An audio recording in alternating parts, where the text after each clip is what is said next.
La violencia de género, una problemática que afecta a muchas familias, y es por eso que es tan importante conocer el perfil psicológico del maltratador. Hoy, en nuestro podcast, hablaremos del perfil psicológico de los maltratadores intrafamiliares. Bienvenidos.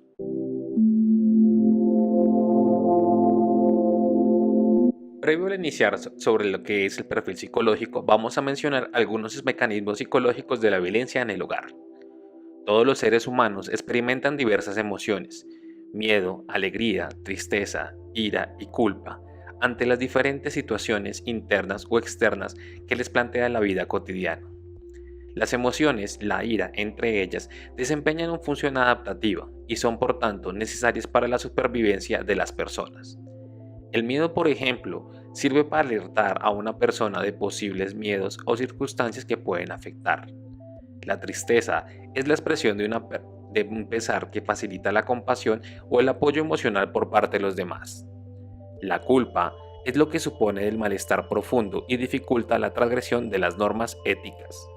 Y la ira tiene un efecto energizante que facilita la adaptación y las conductas adecuadas para la frustración. El relieve psicológico o biológico de estas emociones primarias suponen un relieve de cambios fisiológicos que experimenta el organismo cuando se desencadena. En el caso de la ira, la persona puede experimentar un acaloramiento, coloquialmente conocido de estar caliente o haberse calentado, una respiración acelerada, gestos y puños apretados. No obstante, estas emociones pueden activarse en algunas condiciones sin sentido en este funcional y ser por ello responsables de consecuencias negativas en la salud física o psicológica de uno mismo, o en el caso de la ira, en el bienestar de otra persona. Lo que confiere un carácter psicológico a las emociones en unos casos es la inadecuación de las mismas a las situaciones a las que se han puesto en marcha. En otros, la excesiva intensidad y duración de las respuestas emocionales en relación con los estímulos que las han provocado. La conducta violenta en el hogar es el resultado de un estado emocional intenso, la ira, que interactúa con actitudes de hostilidad, un repertorio de conductas pobres, déficit de habilidades de comunicación y solución de problemas, y unos factores precipitantes, situaciones de estrés, consumo abusivo de alcohol, celos, entre otras. En la conducta violenta intervienen por tanto los siguientes componentes. A. Una actitud de hostilidad. Esta puede ser el resultado de estereotipos sexuales machistas en relación con la necesidad de sumisión de la mujer, de la percepción de la indefensión de la víctima, de la existencia de los celos patológicos y de la legitimidad subjetiva de la violencia como estrategia de la solución de problemas. Más en concreto, la hostilidad deriva de actitudes y sentimientos negativos, maldad, venganza, cinismo, entre otras, desarrollados para una evaluación negativa y generalizada de las conductas de la pareja que generan un impulso a hacer daño. B. Un estado emocional de ira. Esta emoción que varía intensamente desde la suave irritación o molesta a la rabia intensa y que genera un impulso para hacer daño, se ve facilitada por la actitud de hostilidad y por unos pensamientos de activadores relacionados con recuerdos de situaciones negativas habidas en la relación o suscitados directamente por estímulos generados de malestar ajenos a la pareja, contratiempos, dificultades económicas, problemas de la educación de los hijos, entre otras. Manifestar ira no es por sí algo insano. Es más, reprimirla sistemáticamente puede ser contraproducente porque puede dar origen a alteraciones psicosomáticas, úlceras gastrointestinales, problemas cardiovasculares, o puede dar pie a explosiones intermitentes de ira descontroladas y de consecuencia improbables. Lo saludable es expresar la ira de manera apropiada, como si fuese una herramienta adecuada para canalizar la insatisfacción y estuviese al servicio de una mejora de la relación con los demás. Por el contrario, la ira insana es la de que se ocupa y es un apartado que surge de forma incontrolada, que está acompañada de actitudes hostiles y genera conductas violentas y contribuye a deteriorar las relaciones con los demás. C. Unos factores precipitantes directos. El consumo abusivo de alcohol o drogas, sobre todo cuando interactúa con las pequeñas frustraciones de la vida cotidiana en relación a la pareja, contribuye a la aparición de conductas violentas. D. Un repertorio pobre de conducta y trastornos de personalidad. Más en concreto, los déficits de habilidades de comunicación y de solución de problemas impiden la canalización de los conflictos de forma adecuada. El problema se agrava cuando existen alteraciones de la personalidad, como suspicacia, celos, autoestima baja, falta de empatía afectiva, necesidad de extrema de estimación, etc. La percepción de vulnerabilidad de la víctima.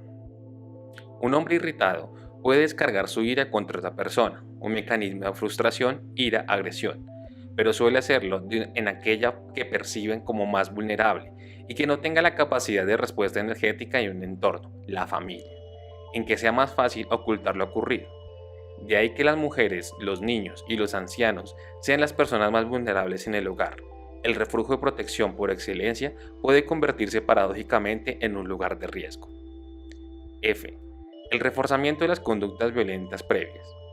Muy frecuentemente las conductas violentas anteriores se han quedado reforzadas para el hombre violento porque con ellas consigue los objetos deseados. La violencia puede ser un método sumamente efectivo y rápido para conseguir lo deseado. A su vez, la sumisión de la mujer puede quedar también reforzada porque en un comportamiento cualitativamente consigue evitar las consecuencias derivadas de una conducta por parte de su pareja. Todo lo anterior explica junto con otras variables, la dependencia emocional, la económica, la presencia de los hijos, la presión social, el miedo al futuro, entre otras circunstancias. La perpetuación en los tiempos de relación claramente insanos. Por otra parte, el hombre muestra una mayor tendencia a desarrollar conductas violentas por las influencias hormonales, como también como ocurre en los machos de otras especies, y por la aprobación de dichas conductas sociales que están muy relacionadas desde la infancia con el estereotipo varón. La secuencia del comportamiento violento en el hogar, con la interacción entre los sucesos precipitantes, las atribuciones de culpa, la ira y la agresión, pueden estar reflejadas en un comportamiento dentro del hogar. La conducta violenta en el hogar puede manifestarse de dos maneras. Violencia expresiva. Se trata en este caso de una conducta agresiva motivada por sentimientos de ira y que refleja dificultades en el control de los impulsos o en la expresión de afectos. Es frecuente el arrepentimiento espontáneo tras el arrebato impulsivo. La violencia instrumental.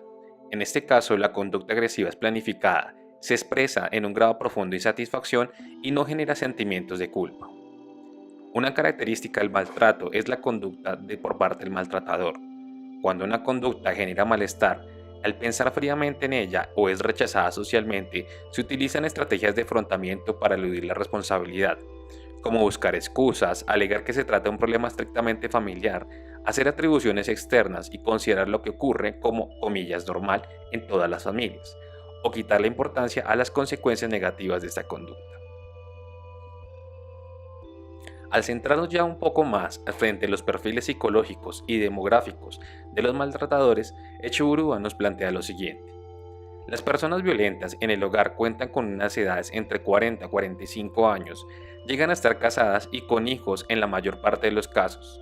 Pertenecen a niveles socioeconómicos que oscilan entre niveles medios y bajos, sin que ello quiera decir que el maltrato es exclusivamente de este sector.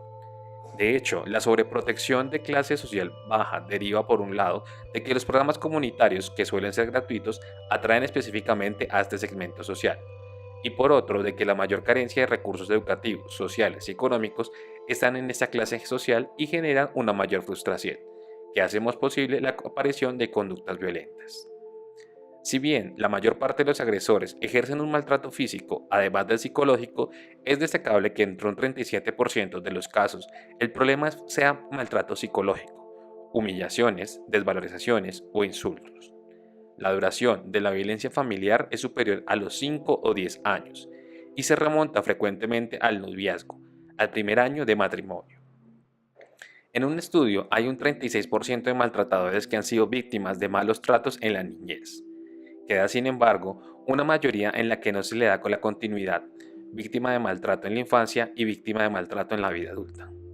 Probablemente, a diferencia de lo que se piensa habitualmente, los antecedentes inmediatos de la vida adulta desempeñan un papel más importante que los antecedentes remotos de la niñez. Desde una perspectiva psicosocial, la identidad masculina en nuestra sociedad está configurada por un aprendizaje temprano del varón en ciertas creencias, valores y actitudes.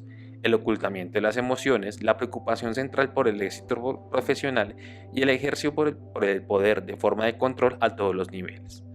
Más en concreto, las formas de violencia e interacción, las relaciones de abuso, son el resultado de un modelo familiar, social, que acepta como estrategias adecuadas para resolver conflictos. Los hombres maltratadores suelen estar afectados por numerosos sesgos cognitivos, relacionados por una parte con creencias cognitivas equivocadas sobre los roles sexuales, la inferioridad de la mujer y por otra con creencias distorsionadas sobre la legitimación de la violencia como forma de resolver los conflictos. Asimismo, se muestran sensibles a las frustraciones, presentan unas habilidades de comunicación muy limitadas y carecen de estrategias adecuadas para solucionar los problemas. Todo ello contribuye que en muchas ocasiones los conflictos y los contratiempos cotidianos de estas personas actúen como desencadenantes de los episodios violentos contra la pareja. Las dificultades de la expresión emocional están en la base de muchos conflictos violentos en el hogar. Muchos de los hombres han aprendido a no expresar sus sentimientos porque en esto están señales de debilidad, y un hombre siempre debe ser fuerte.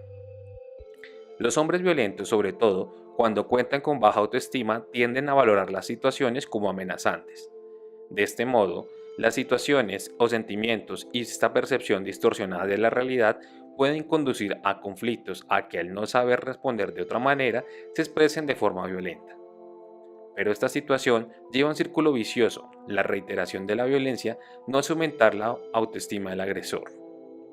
El aislamiento social y sobre todo emocional es un factor que se repite en muchos hombres violentos, al margen del mayor o menor número de relaciones sociales habitualmente menor.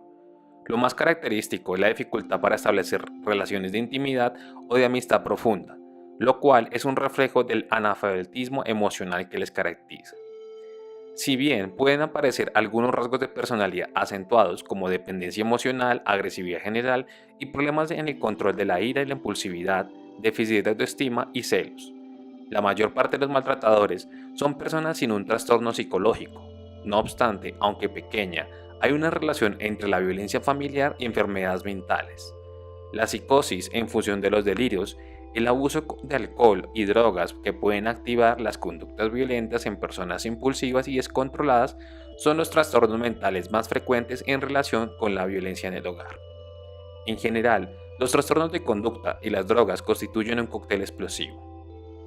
Algunos trastornos de personalidad pueden estar implicados con la adopción de conductas violentas en el hogar. En concreto, los trastornos antisociales caracterizados por la frialdad afectiva y la falta de empatía, el trastorno paranoide, en la que la desconfianza y los recelos están presentes de forma constante, y el trastorno narcisista, en el que el sujeto está necesitado de una estimulación permanente, son los que entrañan un mayor riesgo.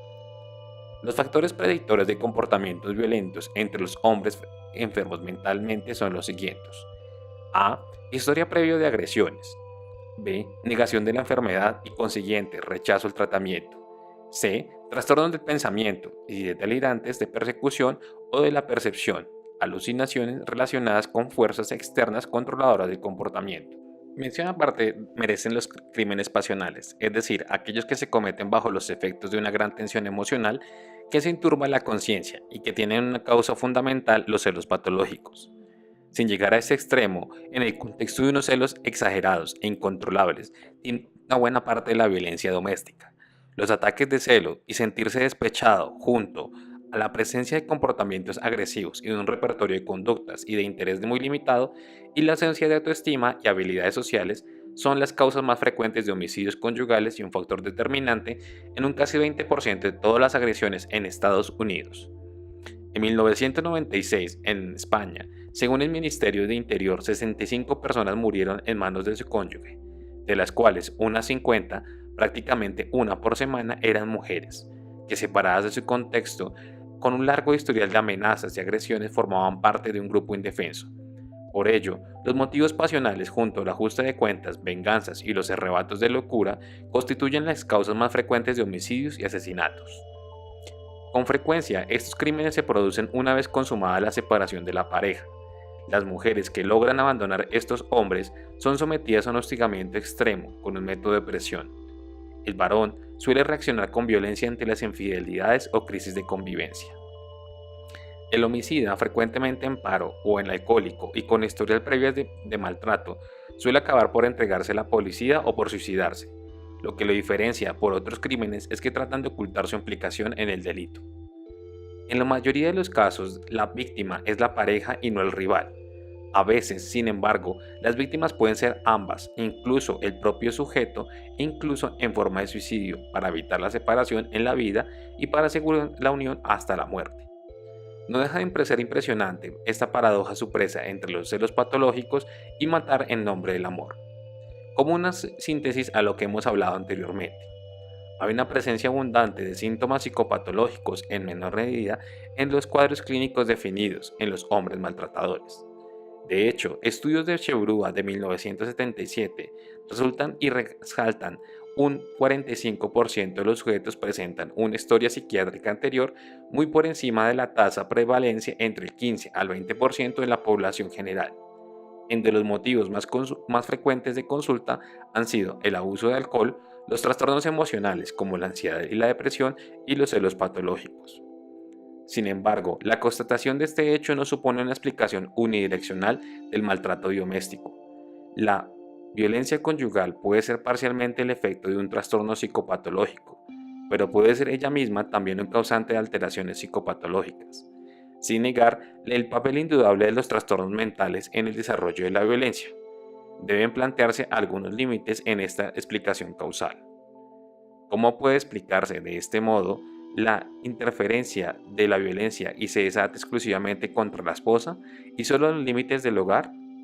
Dentro de una pequeña síntesis y desde la perspectiva de la prevención, se señalan las señales de alerta que notan la aparición probablemente de episodios de violencia por parte del hombre en el hogar.